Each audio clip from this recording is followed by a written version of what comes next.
देखिए, मुझे खुदा के कलाम के बारे में कुछ बातें आपको बताने दे। बाज़ औक़ात इंसान सुस्त होता है, लेकिन कोई मसला नहीं। वो मरता है क्योंकि वो चीज़ें चाहता है और इसे कभी नहीं मिलती।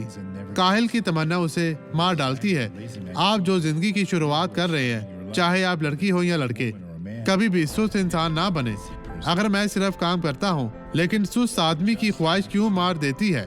क्योंकि उसके हाथ मेहनत से इनकार करते हैं। तुम्हारा नहीं, वो काम करो जिससे खुदा तुम्हें इज्जत दे।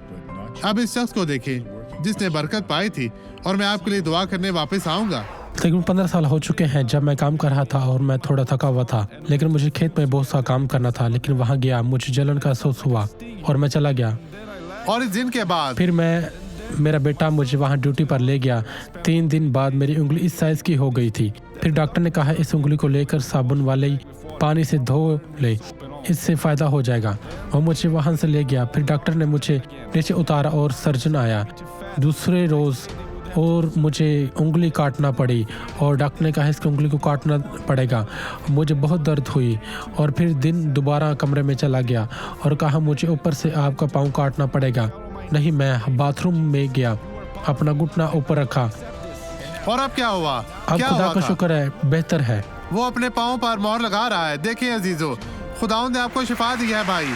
आपकी दोनों उंगलियां अब ठीक हैं, आपने देखा है। अब चलते जाएं। खुदावंद इन तमाम लोगों को बरकत दे। मैं इन तमाम लोगों के लिए दुआ करना चाहता हूँ। जलाल के बादशाह, रहम कर, इनकी जिंदगी में मौजूद हर तरह की बदी, हर तरह की मुसीबत यीशु के नाम में चली जाए। और आप अपने हाथों को बुलंद करें और कहें खुदावंद तेरा शुक्र हो।